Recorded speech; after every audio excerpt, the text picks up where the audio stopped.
Shalom friends, this is Eliyahu Sher from Chesed Ve'emet. You can find my site at www.lovingkindness.co. Today we're learning Talmud, Gemara Berachot, Berachot, and I thank you very much for joining me today. We're starting on Daf Vav Amud Aleph, that's page 6, side A. I'm just going through very briefly what we discussed last time so that we can continue from where we left off. And from there, we'll go on immediately. Where we actually left off last time, we ended off a section which related to the fact that a person who goes to daven in a shul and he's with a friend, somebody else is there as well, that he should be careful that if it's only the two of them who are left in the shul, that when he leaves, he shouldn't just leave with his friends in the shul by himself. This is not honorable, neither to the person nor towards Hashem. And this is actually the start over here of Daf Vav Amud Aleph, where it says, Omar Rabbi Yosi Rabbi Chanina, Rabbi Yosi, the son of Rabbi Chanina, says, if a person waits for his friend, and of course we should think about these messages, especially at a time like this when we are dealing with a virus which is having an effect on us, that is in fact causing us to have to distance ourselves. And even when it comes to shul, that as we know, the law in place in most places in the world right now is that we shouldn't be davening in shuls. We shouldn't be near each other.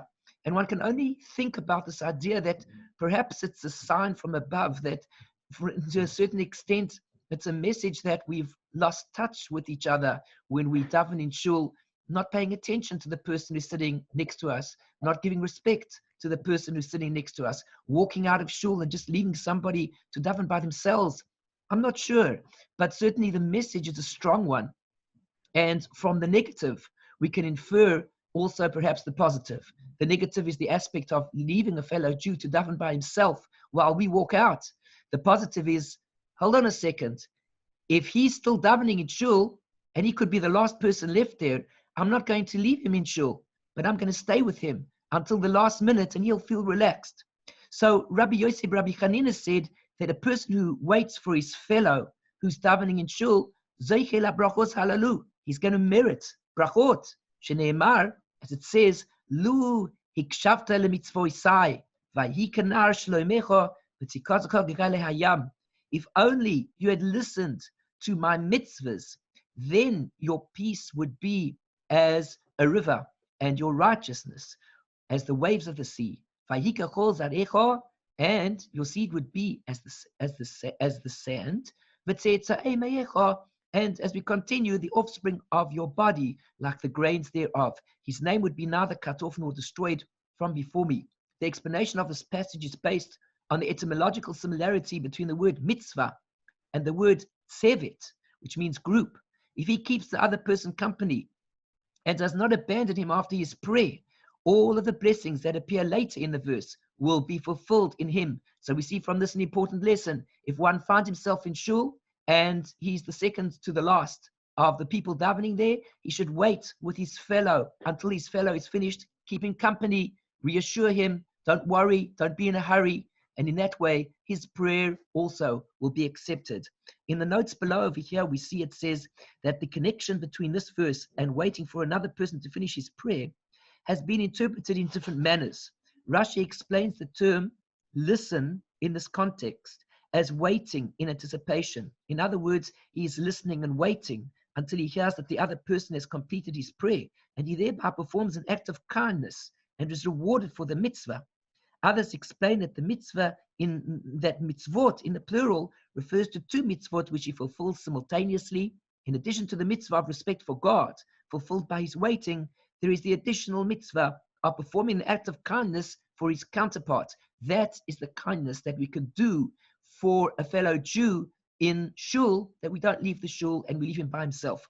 Then we continued immediately onto the story about demons, a very fascinating discussion over here. And for those people who think that this is all just made up, well, here we see it right at the very beginning of the Talmud, the story about demons. Listen to these beautiful words and this beautiful discussion. Tanya, it was taught in a Braisa Abba Binyamin Omer, Abba Binyamin says the following: if it were only given to the eye the permission to see, no creature would be able to stand in front of the demons, which means to say that we would not be able to tolerate taking a look at what these spiritual energies look like. This is very fascinating, once again, going back to the times that we're living in, that many people, for example, here we're living with a virus that nobody can really see with their eyes. And we're just told by the Ministry of Health and so on and so forth to take care of our health. How do we do that? We wash our hands. We make sure to be careful about not touching our face. Why? Because apparently there is a particular germ that rests wherever it rests. And if we touch that germ with our hands and we place it onto our mouth accidentally, or into our eyes, or into any aperture of the body, that germ can enter. Well, if we say to ourselves, I can't see that germ, surely it doesn't exist, any person in the health profession would say, you fool, surely it does exist. And the proof of that ultimately is that when a person, and God forbid, we see people have become sick and they've died from this coronavirus, this is because they were not able to see the virus.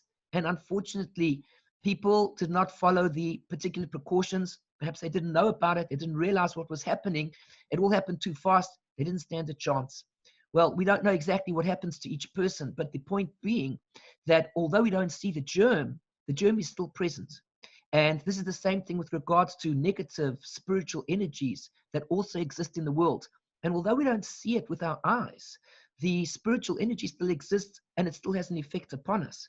And so Abba Binyamin says that actually, if we were able to see this particular, if we had the eyes to see it, if God opened up our eyes, just like if our eyes worked like microscopes and we were able to see this germ, we'd be able to save ourselves because we'd know exactly where the germ is. Well, so too, if we had the potential in our eyes, if God would open up our eyes to see these demons, these negative spiritual energies, we would not be able to tolerate it. The Torah also says a fascinating idea. It says that animals have the ability to see these demons, but because they don't have the da'as that a human being has, doesn't have the knowledge, the set in their mental capabilities to understand exactly what a demon is, the animals are not frightened by these demons. Whereas a human being, because he has da'as, because he has the ability to differentiate and understand different things in existence, were he to see these demons, he would basically freak out, which is what happens to many people, as we know, that people who can't tolerate these things and perhaps are exposed to it at some point in time in their lives, sometimes they freak out and they end up in a very bad place in the world. Well, if we all had the ability to see these demons, none of us would be able to deal with what we would be seeing. Omar Abaye, Abaye said, you should know something. Inu nefishi minan. These demons are more in abundance than we are.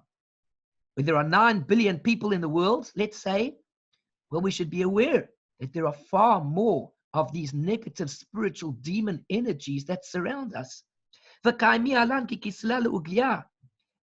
they surround us like a mound of earth around a pit. They're surrounding us all the time. We didn't even realize it.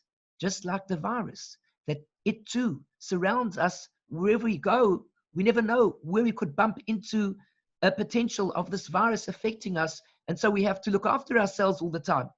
So too, these demons are continually around us. Omar Rav Huna said, Kol chad v'chad minan, every single one of us, you should know something. Alpha mismalei, v'riva v'asa miminei. There are 1,000 on his left-hand side, and there are 10,000 on his right-hand side. Wherever we look, if we had the spiritual eyes, or the physical eyes at least, to be able to see what the spiritual energy is, we would look on our left, we'd see 1,000 of these demons, and on our right, we would see 10,000. Or Rava said, Hi duchaka dahave Kallah, this pressure that one experiences at the Kallah, which we learned about last week, is the meetings that would take place twice a year, where the yeshiva students would go and they would study Torah as a big group. we should know that there's a lot of pressure. People are pushing against each other. The hall is full of people, and there's this feeling of pressure, one person against the next. Minahu have. So according to Rava, the feeling of pressure that we experience in the crowd is actually because of the demons, not because of the physical space, but because of the demons.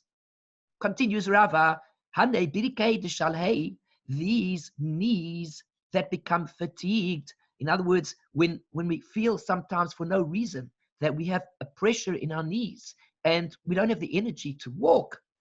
Minahu, he says they're from the demons. He continues, the garments of the Torah scholars that get worn out.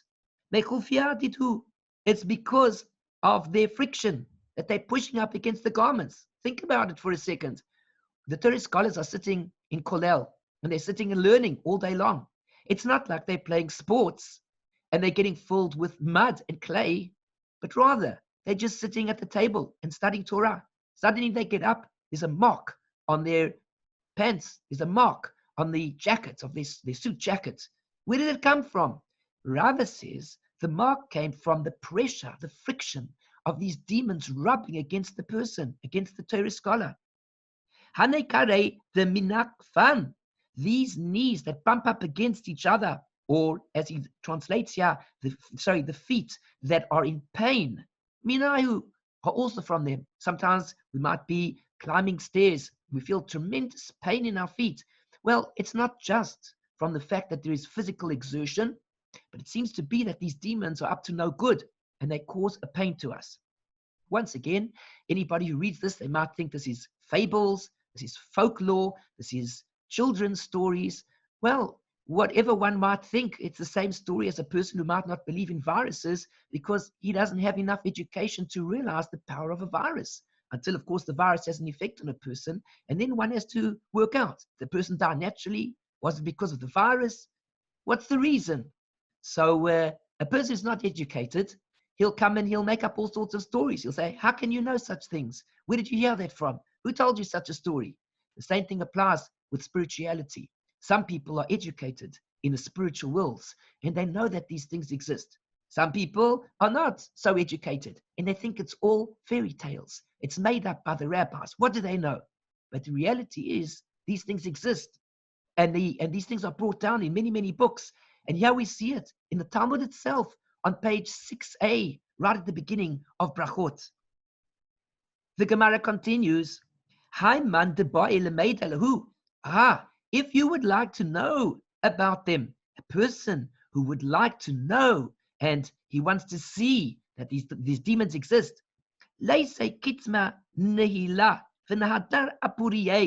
know what he should do? Let him bring fine ashes, take some fine ashes, and let him spread it around his bed.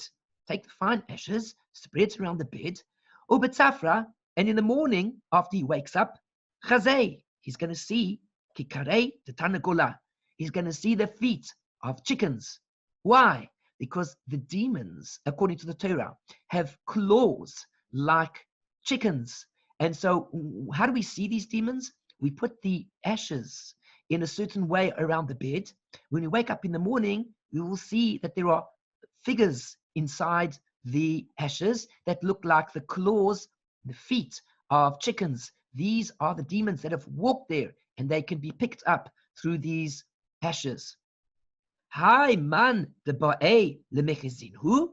A person who wants to come and actually see the demons, not just to know that the demons exist.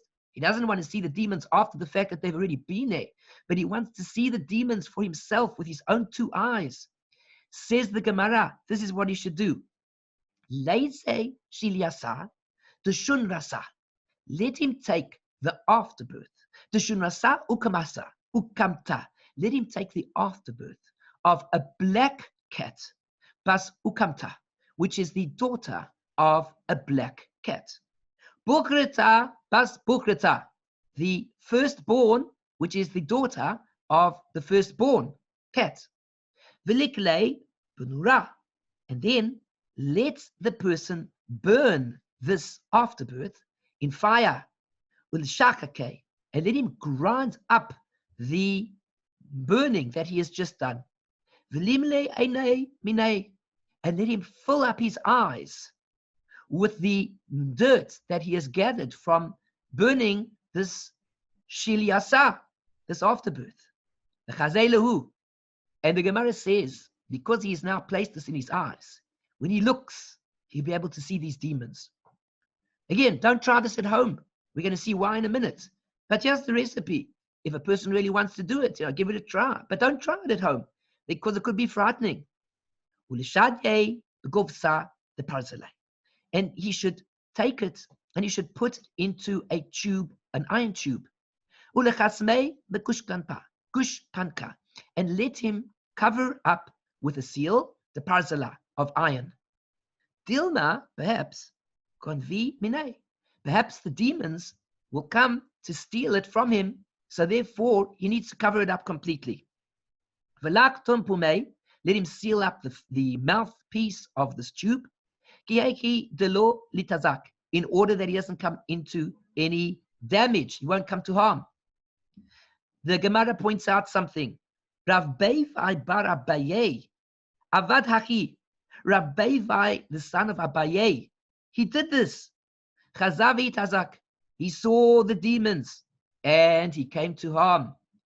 Bar Rabbanan rachamei alei v'itasi. The rabbis prayed, they asked for mercy upon him, and he was healed. So he did this very thing. He did this recipe. He saw the demons, according to the story. He came to harm. But when the rabbis saw what had happened, they took care of him and he was healed. It's interesting to note, there's a famous story told about Rav Chaim Vital, the pupil of the Arizal, the great holy Arizal, that on one occasion he performed a yichud, which really he shouldn't have done. He performed a particular mystical, let's say, if I would say incantation, I'm not quite sure if that is the correct word to use, but he performed a mystical statement, an effect in the world by doing something. And as a result of doing it, he caused a problem to himself. And his mouth got contorted and various things happened to him. And when his teacher saw him the next day, he realized what he had done. And his teacher also performed the yichud on him. He said a yichud and he performed it to him and he came right as well. These tzaddikim, they know exactly what to do. But at the same time, there are things that one can do that can take one out of the ordinary and cause one damage. And of course, if one has a teacher who understands what these things are about, then one is very fortunate for the teacher, because the teacher will come to heal him. But it's not always that easy and that simple. So at the end of the day, we don't want to get ourselves into any trouble. So please, it's advised not to try out any of these things. But the Gemara does mention to us that these things do happen. There are ways to prove it. And if a person fiddles around with it too much, he can come to harm. Tanya, it was taught in a brisa. Abba Binyamin Omer, Abba Binyamin says, Ein tefillah shel adam nishma'as, new topic. The tefillah, the prayer of a person, is not heard, ela, the Beit Knesset, unless he davens in Shul. Oh, once again, we learn a very interesting idea. A person's prayer is heard in Shul. And here we sit in a terrible situation whereby the medical authorities, the government, and the rabbinical authorities too, who are in agreement, say to us that we should not daven in Shul because we fear that this virus could be passed around from person to person in such close proximity. And so we don't have this special, unique gift to daven in Shul. We see over here that it is indeed a special gift to daven in Shul. That when a person davens in the Shul with a minyan, he's with 10 people all together in the Shul, that the tefillah is heard there. It's a very special place. This is not a place to talk. It's not a place to be jovial and to have fun. Rather, this is the place where our prayers are accepted, and therefore we must give the due honor that we are required to give when we are in this holy place, because this is the place where our prayers are heard. Shene Emar, how do we know that our prayers are heard when we go to daven in Shul? Because the pasuk says, Lishmua el harina ve'ela tefila, which means to listen to the song and to the prayer, which means to say this is a pasuk which tells us that if we see over here, it says, over here we're looking in the additional notes that to listen to the song and the prayer which your servant prays before you on this day. This is referring to King Solomon, who is praying to God that God should hear our prayers through the Beis HaMikdash that he had just built. Now the following verse concludes, to hear the prayer your servant directs towards this place. We see that one's prayer is heard specifically in the temple, of which the synagogue is a microcosm. The Shul is called a Mikdash Ma'at. The Mikdash is the place of prayer that we daven to Hashem. The Beis HaMikdash, or for example, in the old days it was called the Oil Moed, the tent of meeting, which became the Beis HaMikdash. And today, because we don't have a Beis HaMikdash in full, we have these small shuls around that we go and pray in, which is called a Mikdash Ma'at, a small sanctuary. And there is the place where prayer is heard. Bimkom Rina, in a place where there is singing, meaning to say the joy that we experience in singing out to God, Shamtei Tefillah. That's the place that there is going to be prayer. Let us take a look at these notes over here. Oh, I didn't read this note, I think, last time. The crowding at the Kallah is from them, where we spoke about the demons, that Haidukaka dahave bekallah minayu have. Typically, some pronouncements of this kind are to be understood literally, while others are to be understood metaphorically. Some view this passage that ascribes the crowding at the Kallah to demons as a critique of the overcrowding at these large gatherings. Many people stood and congregated far from where the Torah learning was concentrated, with no intention to study. Rava mockingly said that it would be preferable if those people did not come, and that it was the demons that pushed them there in order to cause overcrowding. Here we have another insight brought down over here by the Otsa Balum, which is coming to teach us that the reason that there was overcrowding, that they felt this pressure when they went to the meetings where the rabbi would be giving discussions of Torah teaching to this large crowd. The problem of the demons was that people felt that when they would go to visit the Kallah occasion, that they went there just for the sake of being there. They didn't really go there to study Torah. As we know, many times people like to just follow in whatever is popular. They don't bother paying attention to what's really happening. And of course, if a person is behaving in that fashion, well, it's actually no similar to a person who's going to Shul. And the only reason that he goes to Shul is to try to be sociable. When he gets to Shul, he speaks in Shul, he tries to socialize, he makes it unpleasant for other people to hear what's being davened, to hear the Torah reading, and so on and so forth. When a person does that, he's really bringing the demons into the Shul itself. And this is perhaps what Rava was saying over here, was mockingly saying that people who go to the Kallah, and there's this pressure, what does it mean? It means they shouldn't have been there. The only reason that they went there was to be popular, to show that they were interested. But the reality is they were not interested at all. They were not listening. And so when one goes to a Torah meeting, one goes there because one wants to learn, not to be popular. When one goes to Shul, we go there to daven to Hashem, to sing out to Hashem, to love the spirituality of the Shul. We do not go there in order to be popular, in order to show our face, in order to just kind of be a part of the social vibe that is happening. Now we continue. Omer Ravin, Bar Rav Ada, said Ravin, the son of Rav Ada. Omar Rabbi Yitzchak, he said that Rabbi Yitzchak says the following. Minayin, where do we know it from? She'HaKadosh Baruch Hu matzoi bebeis HaKnesset, that HaKadosh Baruch Hu is to be found in Shul. Shene'emar, because the verse says, Elohim nitzav ba'adas el, that God stands in the congregation of God. Well, what does that mean? In the midst of the judge, he judges. The congregation of God is the place where people congregate to sing God's praises, and God is located among his congregation. So this is the first thing. The pasuk is coming to teach us that HaKadosh Baruch Hu, the Holy One, blessed be He, is to be found in Shul. He continues to teach us another thought. Umenayin la'asara shemitpalalim. How do we know that when 10 people are davening, Shechinah imahim, that the Shechinah is to be found with them? Because this is a great principle, that the whole idea is that when a person is davening by himself, it's all very well and good. There's nobody saying anything wrong with a person davening by himself. But he has a certain lack, because when 10 Jews congregate, for any reason whatsoever, The power of the souls causes the Shechinah to manifest itself amongst the Jewish people. And where do we know it from? That when 10 people come to daven, that the Shechinah is present with them? Shneimar, because the pasuk says, Elohim nitzav ba'adas el, that God stands in the congregation of God. And we have a rule, and the minimum number of people that constitute a congregation is a quorum of 10.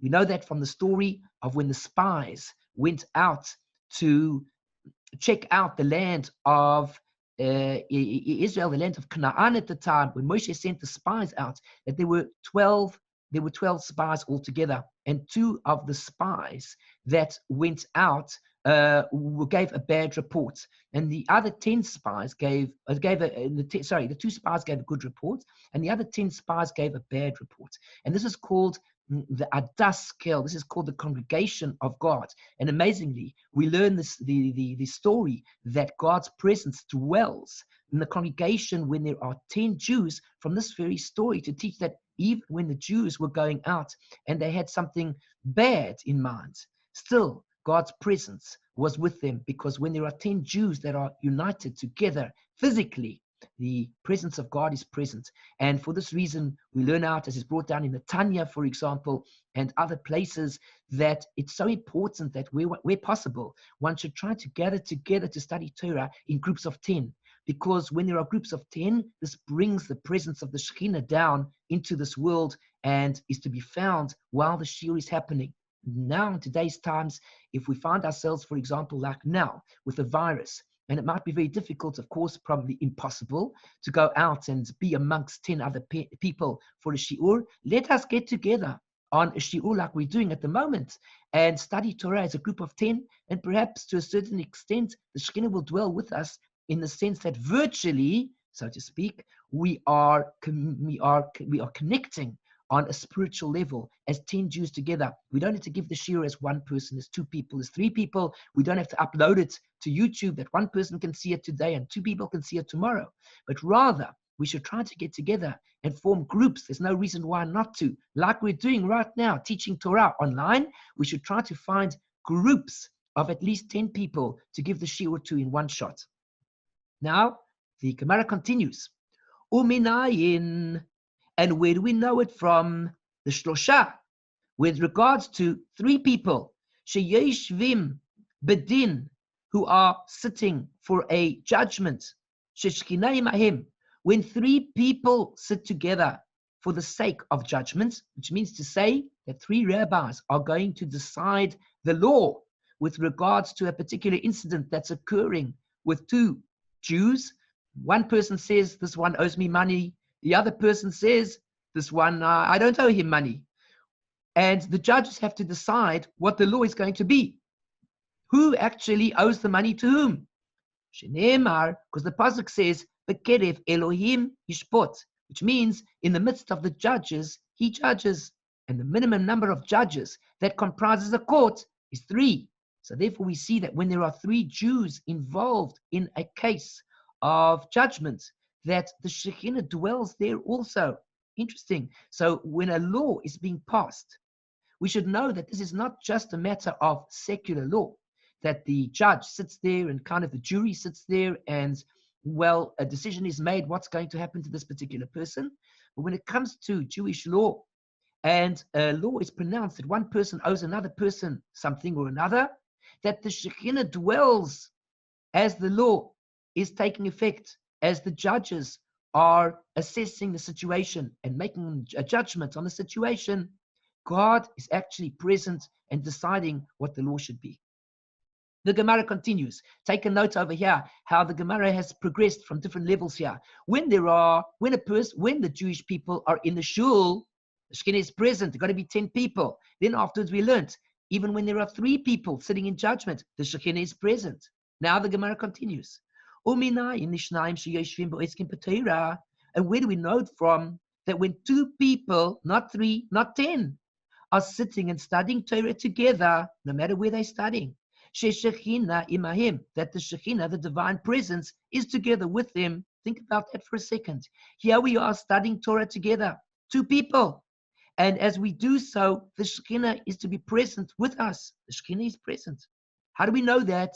Shneimar, because the pasuk says, "As nitberu yirei havaya ish el re'ehu vayakshev Hashem," and then they speak. They are speaking. Those who fear Hashem, every person to his fellow man, and Hashem is listening, and the Lord listened. Well, what does this mean exactly? And he heard, and a book of remembrance was written before him for them, and fear the Lord.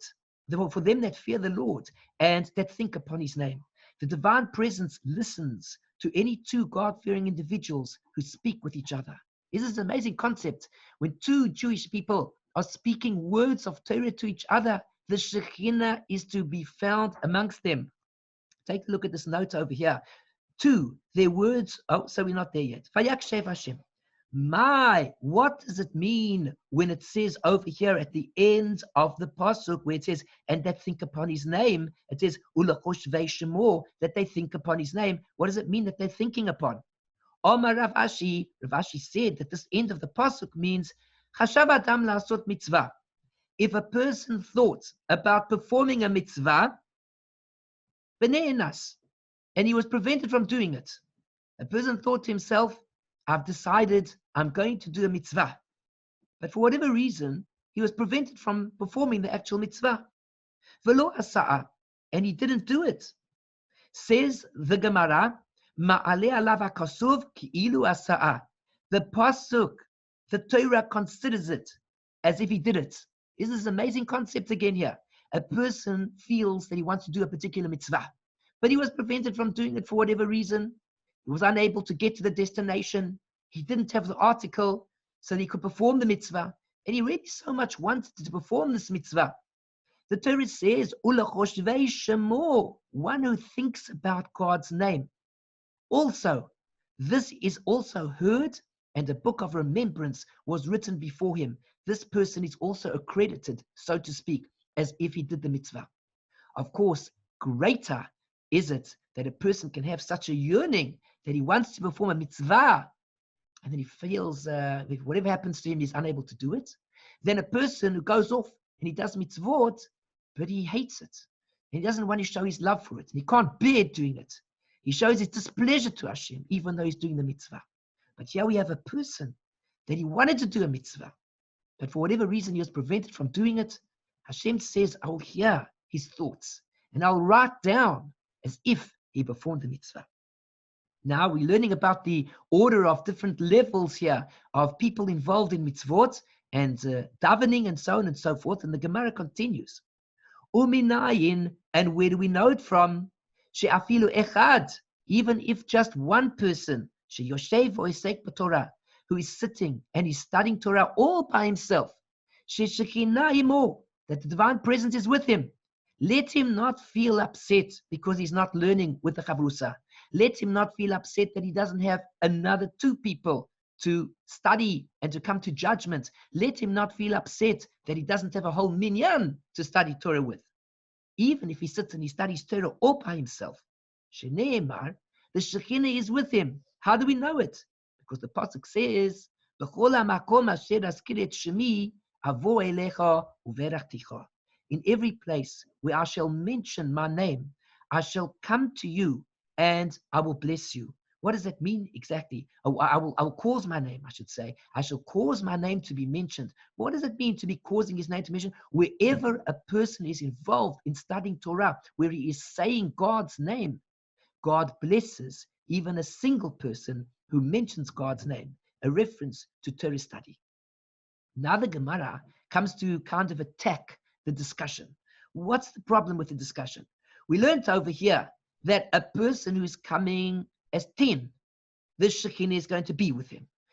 If a person is going to be with 3, the Shechinah is with him. If a person comes to be with 2, the Shechinah is with him. And if a person is even studying Torah all by himself, the Shechinah is with him. What's the problem? The problem is, since it is that even if only one person is involved in the situation, Trei Abaye, why do I need 2? Why did the Torah have to teach me that if there are 2 people studying Torah, that the Shechinah is with them? The Torah already taught me that if one person sits and studies Torah all by himself, the Shechinah is with him. Why do I need to know about 2? Answers the Gemara, Trei Bikatvan milahu b'sefer hazikronot. Because when there are two people studying Torah, it's not just that the Shechinah is with them, but their words are written down in the Book of Remembrance, which means to say, when a person is involved in Torah study with his friend, the very words that they say are written down. They make like a book. Never mind that he sits and studies by himself, but they make a book up about all the chidushim that the two are saying with each other, all the novel thoughts that they come up with as they study the Torah together, whatever it is that they say. It's like Hashem is writing books upon books of every encounter that people have with each other, two Jews. Chad, when one person studies by himself, lo mikatvan milei b'sefer hazikronot, there his words are not written in the Book of Remembrance. Unfortunately, this fellow has the Shechinah with him, but it seems to be that there's no book that's written about his Torah study at that point in time. Okay, fine. Says the Gemara, so you've told me a story about two, that there's a difference between one and two. But nevertheless, since it is that already if two people are involved in Torah study, not only is it that the Shechinah is with them, but in addition to that, their words are written in the Book of Remembrance. Talasa, three people, Abaye. What do we need three people for? We said when three people are in judgment that the Shechinah is with them. But if the Shechinah is with them with two, and their words are written down in a Book of Remembrance, why do I need to know about three? Mahu de Tema. The reason is because you might come to say, Dina Shalama Ba'ol Mahu, that when the judges are involved in their case of judgment, that it's a general form of judgment, just like in the secular courts. The kind of like it's a general form of judgment. The judge checks up the law. The law says the fellow stole, so therefore he goes to prison, and so on and so forth. So you think that when the judges are judging, that it's simply a case of legality. Lo asya Shechinah. And you might think that the Shechinah is not present. You might think that it's just a case of legality, of just law, and therefore the Shechinah is not really present. Kamash Malan comes to teach us the Dina Nami Hayinu Torah, that even when we are dealing with law and judgment, this is also Torah. Now this means to say that when we go to a case with judges, and the person says, look, Reuven and Shimon. Reuven says, Shimon owes me $200. Shimon says, I don't owe $200. And now the judges spend half an hour or an hour discussing the issue. Does Shimon really owe Reuven $200? They discussed it amongst themselves. What was the story? Reuven had worked and he told Shimon. Shimon said that he's going to pay him $200 for the work. But really what happened is Reuven didn't pitch up for work, and Reuven says he was at work, and they go through the whole discussion.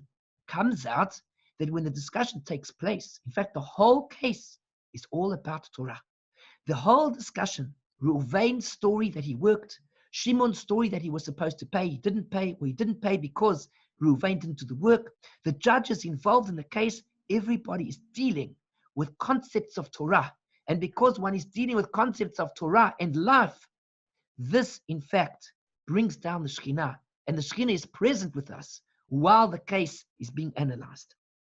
So since it is, says the Gemara continuing, since it is already that we say that with regards to three, the Shechinah is present, and the Shechinah descends, and the words are written down in the book of Sefer Zichronot, the Book of Remembrance, and God is present at judgment. Asks the Gemara, Asara, 10 people, Abaye. What do we need 10 people for? Why do we need 10 people in the minyan? I mean, we started off with 10, then we went down to 3, we went to 2, we went to 1. If 1 was good enough, why do you need 2? If 2 was good enough, why do we need 3? If 3 is good enough, why do we need 10? Says the Gemara, Asara, when there are 10 people, there is an advantage. Kadma Shechinah v'asya. The Shechinah precedes and comes, which means to say, Telata, if there are 3, Adi Yasvi, the Shechinah doesn't come until they are seated. So when we go to daven in a shul, and there's going to be a minyan, already the Shechinah precedes everybody. It's like the queen or the king, and the king is waiting in the room. The king is waiting in the main lobby or the main room for the guests to arrive. And when the guests arrive, the king is present. What an honor. We walk into the room, and as we walk into the room, there is the king awaiting us. Usually, that's not how things work. Usually, all the guests congregate into the main room or the lobby, and then the king makes his presence, and everybody sees the king walk through, or the queen comes through. Well, when there are 10 people coming to daven in the minyan, the Shechinah, who already knows that the minyan is on its way, precedes the 10 people and awaits for the 10 people to come. As soon as the 10 people come, I'm already here, says the Shechinah. I'm awaiting you. This is a great honor. But when there are 3 people involved, like in the judgment, the Shechinah only comes afterwards. First, the judges must sit down. After the judges sit down and take their place and prepare for the legal case ahead, then the Shechinah comes also and dwells with the people who are involved in this legal case. Omar Rabbi Avin bar Rav Ada, Omar Rabbi Yitzchak, Rabbi Abba bar, the son of Rav Ada, said that Rabbi Yitzchak said, a new point. Minayin she'HaKadosh Baruch Hu maniach tefillin. Okay, before we ask the question, I just want to read very briefly, quickly here, the notes that we have here, that it says that the verse ascribes him credit as if he performed the mitzvah. Here we were learning that if a person thinks about performing a mitzvah and he doesn't actually get to do it because he's unable to. For example, he's about to go perform the mitzvah of waving the lulav and etrog. He's very excited about it. And they tell him afterwards, they're afraid to say that unfortunately the Shul was unable to get hold of a lulav and etrog that year for whatever reason. Nobody has a lulav and etrog. The Torah says it's ma'aleh alav kasuv. The verse accredits him as if he performed the mitzvah. This phrase, the verse ascribes him credit, comes to indicate that although a particular action is not that significant in and of itself, it is possible to derive its true value or lack thereof from the language of the verse. Although in reality, one who thought to perform a mitzvah and ultimately did not do so, did not fulfill the mitzvah, nevertheless, the verse ascribes him credit as if he did. The next note says here that when there are 2 people and they are studying Torah, what makes them different with regards to one person who studies by himself is that their words are written down in the Book of Remembrance. Despite the Mishnah and all of your actions are written in the book, as it says in Pirkei Avot, chapter 2, Mishnah 1, specifically 2 people engaged in Torah study are written in a Book of Remembrance because an individual who studies alone may fail to ascertain the true meaning of the Torah. This is one of the dangers of studying Torah alone. When one studies alone, it could be that he doesn't debate the issue of Torah well enough, and as a result, he doesn't come to a true understanding of what the Torah is saying. But when he studies with a friend, the friend sharpens his knowledge. The friend asks questions to his fellow, and the fellow says to him, that's a good question. Let's think about it a bit more. How can we understand it better? How can we grow together? I never thought about it that way. And because he sharpens his mind, the 2 of them are able to learn so much more than what the one person would learn by himself. Therefore, his words are not fit to be recorded in the Book of Remembrance before God. That is less likely when 2 people study, as presumably at least one of them will arrive at a true understanding, and thereby his counterpart who was mistaken will also have played a role in arriving at the correct conclusion. Therefore, his words will also be written before God under the rubric of Torah study, says the Chasam Sofer. So we continue over here onto this new subject now. Omar Rabbi Avin bar Rav Ada, Omar Rabbi Yitzchak, says Rabbi Avin, the son of Rav Ada, he said that Rabbi Yitzchak said, Minayin she'HaKadosh Baruch Hu maniach tefillin. Where do we know it from that the Holy One, blessed be He, wears tefillin? Shene'emar, because the pasuk says, Nishba Hashem b'mino u'bezroa uzo, that Hashem makes an oath. He has sworn with his right hand and with his arm, and by the arm of his strength. Since it is customary to swear upon holy objects, it is understood that his right hand and the arm of his strength are the holy objects upon which God swore. What does that mean? B'mino, what does it mean that he swore with his right hand? Zo Torah. This refers to Torah. Shneimar, as it says, Mimino eish das lamo. On his right, he has a fiery law. A fiery law for his people. A fiery law for his people on his right. Ubezrua uzo, and through his right and through his arm, his strength, Eilu tefillin, says the Gemara. This refers to tefillin. Shneimar, because the pasuk says, Hashem oz la'amo yitain. Hashem, the Lord, has given strength to his nation in the form of the mitzvah of the phylacteries. In the form of the mitzvah of the tefillin, Hashem has given strength. So we see over here that the Torah is coming to teach us a hint that Hashem himself wears tefillin. It says over here, we continue, Uminayin shat tefillin oz hem Yisrael. And from where is it derived that the tefillin provide strength for the Jewish people? Diksiv, because it says, V'ra'u kol hamei ha'aretz, and all the nations of the land shall see, Kishem Hashem nikra alecha, that the name of God is called upon you, V'yaru mimeka, and they shall fear you.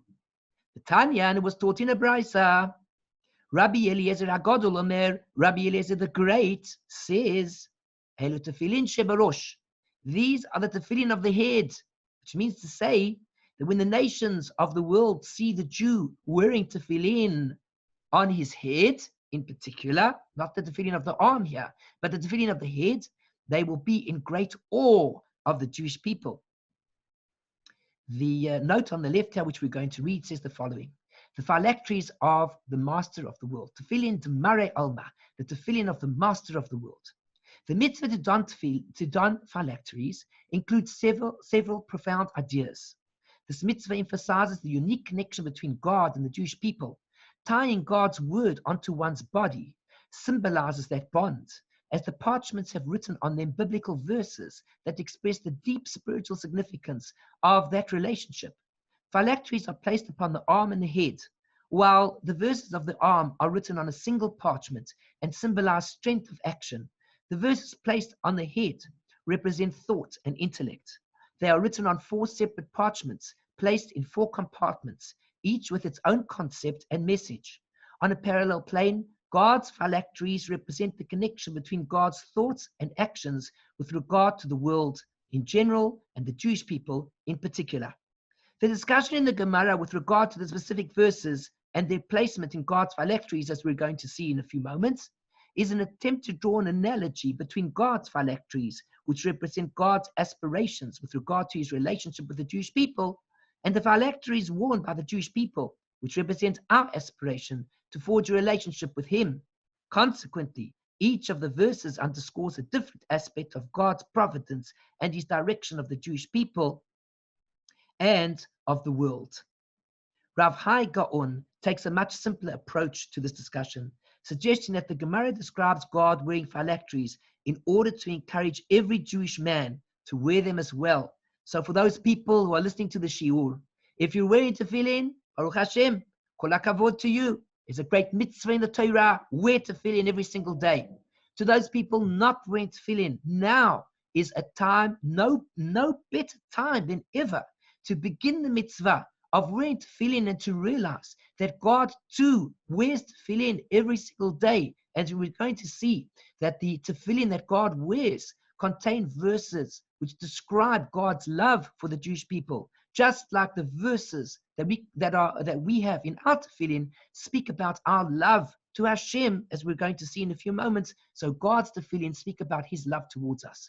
When we contemplate and meditate that God's tefillin speak about his love towards us, we should internalize these concepts that give us greater strength and encouragement to put on tefillin every single day of our lives also. The mitzvah of tefillin, of course, is to be worn. The tefillin are worn by all men over the age of 13, and they are to be worn every single day with the exception of Shabbos and the Chagim, and depending on the custom of Chol HaMoed, whatever the shul is, whatever community you belong to, whether you will wear tefillin or not, is dependent upon the Rav of the shul. He will tell you what the halacha is.